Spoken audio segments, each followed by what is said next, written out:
Salut tout le monde. Je suis trop contente de vous retrouver aujourd'hui dans une nouvelle vidéo. Aujourd'hui on est dans le nord, dans le 59 et on part à Willy's faire un stage de pilotage, enfin, un essai pilotage pour Léo que je lui ai offert il y a 2 ans avec Wonderbox. Du coup il y avait le choix entre plusieurs voitures, Ferrari, Lamborghini, Aston, Mercedes. Il n'y a pas Aston. Ah, il y avait pas, ils vont la recevoir. Ils vont la recevoir. Et du coup j'ai pris la Mercedes AMG.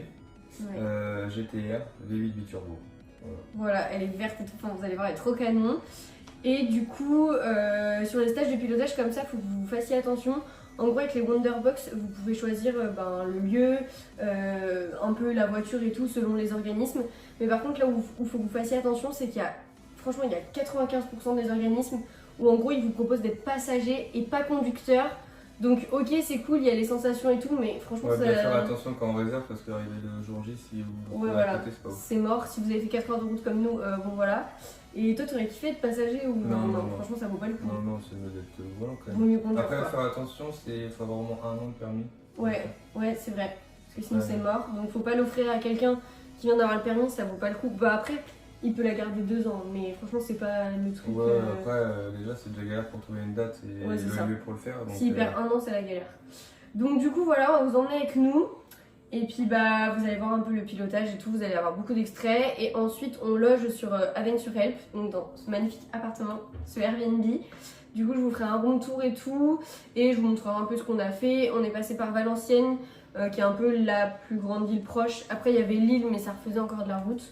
Donc voilà, on fait un petit vlog chill et puis c'est parti quoi. Pas trop.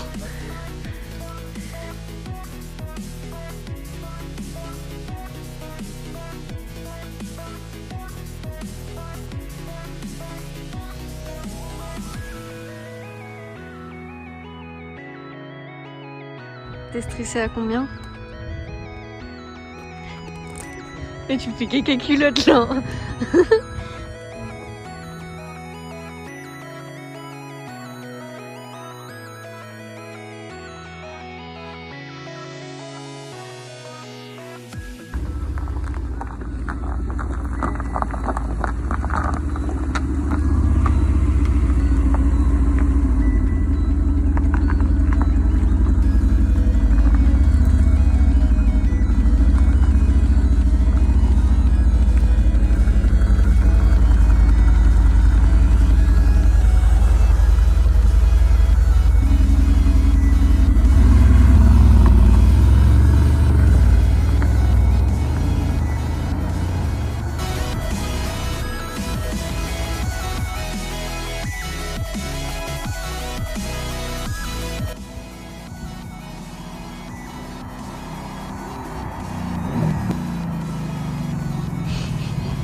Bon, du coup, on revient du pilotage et on va faire un petit débrief de ce que tu en as pensé, les sensations et tout. Une dinguerie.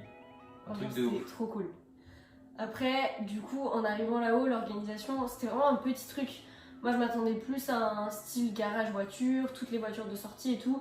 Pas forcément. Donc moi, j'étais déçue de ne pas pouvoir voir la Lamborghini, mais la Ferrari était de sortie, donc ça va. Bah, en fait, le truc, c'est que aujourd'hui, il n'y avait que la Mercedes qui était sortie. C'est pas les périodes où ils ont le plus de monde. En fait, ils nous disaient que c'est plutôt de mai jusqu'à septembre où il y a masse de monde. Après, sinon, c'était bien. Les gens étaient super sympas et tout. Par contre, t'as dû rajouter quand même pour faire plus. J'ai dû repayer un peu parce qu'en fait, ça comprenait que 3 km. De base. Et du coup, j'ai dû rajouter un peu pour faire 8 km en tout.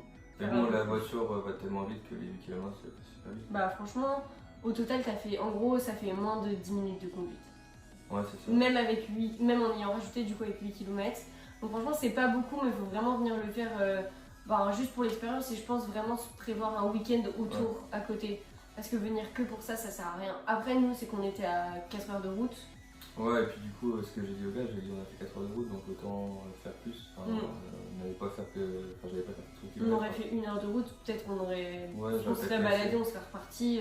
Bon voilà, mais je pense que ouais, en faisant vraiment de la route, il faut faire un week-end ou quoi.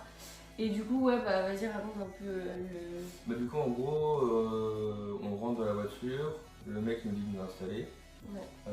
nous montre un peu comment ça fonctionne. Donc là, c'était une boîte automatique avec les palettes au volant. Donc en gros, à droite, on passait les vitesses et à gauche, on rétrogradait. Voilà. Ensuite, bah, on part. On fait un petit circuit que lui, il a fait pareil au préalable. Ouais, il fait toujours la même chose avec tous les clients, quoi. Et en gros, bah après, quand c'est lui qui te dit, quand tu peux accélérer, il accélère. Bah après, faut pas se le cacher, on n'est jamais à la limite qu'il faut. J'ai fait une pointe à 200. Mais pareil, tu dis qu'on t'es jamais à la limitation de. Enfin, clairement, si on va faire un pilotage, c'est pas pour rouler à 50. Oui, c'est sûr. Mais de l'autre sens, tu peux pas non plus la monter au max parce que c'est pas les routes les plus adaptées. Et voilà. Et surtout qu'en plus, c'est un peu des routes de campagne, donc bah, on peut vite tomber sur sur d'autres véhicules ou autres. Donc faut quand même penser à faire attention. Et du coup, donc là, c'était sur route, mais c'est aussi possible de le faire sur circuit, encore une fois, selon les organismes. Est-ce que tu aurais préféré sur circuit ou est-ce que maintenant t'aimerais. Le truc, c'est que sur circuit, ça dépend le circuit, mais enfin, c'est pas les routes que nous on prend habituellement. Ouais, parce que je veux dire, en gros, alors que là, les routes, routes ouvertes. T'as plus la vraie sensation que ce soit ta voiture, quoi. Bah, ma voiture, et puis c'est comme si c'est moi qui roulais dans ma voiture à moi. C'est complètement différent, mais. Ouais, je vois. Alors que sur circuit, c'est plus anecdotique un peu. Bah oui, tu peux monter beaucoup plus que je suis monté là, mais le truc c'est que. C'est pas la même expérience. T'as pas la sensation de route, quoi.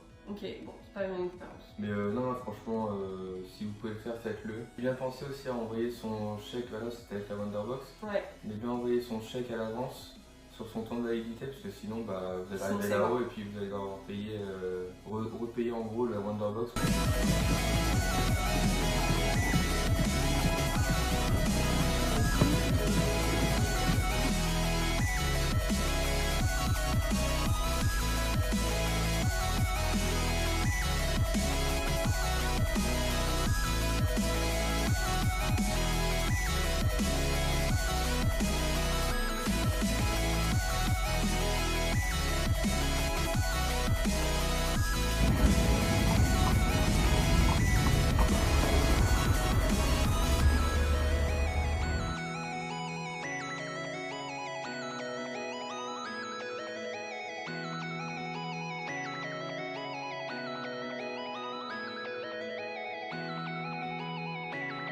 Bon, du coup, vous l'aurez vu, hier, on a fait le stage de pilotage pour Léo et on a aussi un petit peu les magasins.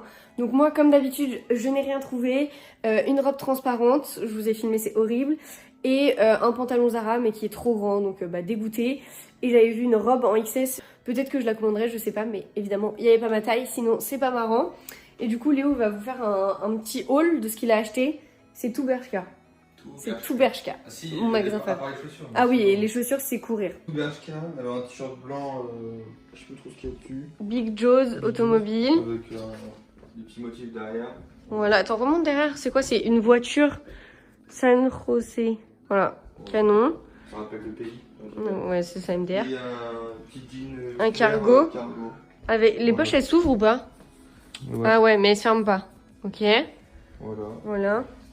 Et la nouvelle paire que je déteste. Dites-nous si vous aimez dans les commentaires. C'est quoi la rêve des nouvelles New Balance. T'en mets-toi dans le petit truc de lumière là qu'on les voit bien. Voilà. Et c'est quoi le... Ok. New Balance, les dernières. Bon, moi j'aime pas, mais voilà. Et après, il y avait un autre cargo. Ouais, pareil, un peu dans le même style. Lui, c'est Bershka aussi. Ouais, Bershka aussi. Voilà. En gris. Non, il est marron. Non, mais toi, vas-y, t'es daltonien ou quoi? Ouais. Il est camel. Ouais, camel. Mais ce qui est beau, c'est les petits détails blancs dans les coutures, quoi. Ça rappelle un peu les Carhartt. Ouais. En taille 36. Bon, bah voilà.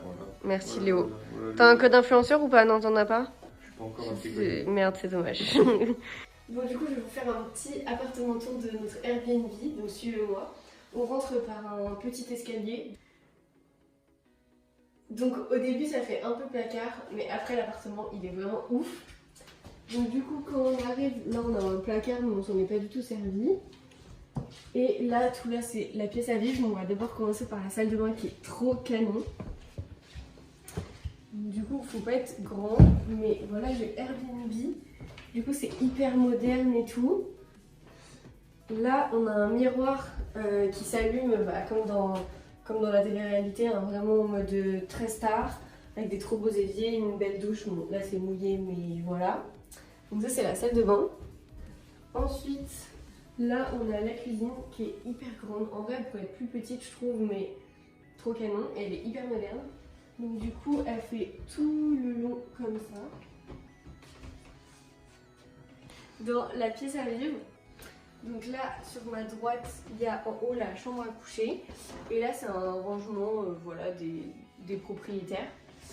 Et donc là c'est le salon, trop canon.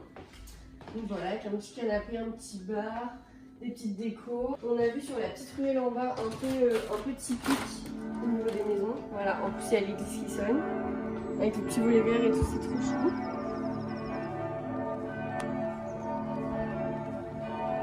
Et ensuite du coup en haut c'est la chambre à coucher. Mais en vrai c'est trop mimi, genre ça fait un peu une petite cahute et tout avec deux petites lampes, enfin c'est trop beau. Et ce qui est trop beau c'est qu'ils ont délimité les espaces avec des murs de couleurs, donc bleu pour la cuisine, vert pour la chambre, enfin, c'est trop choupi.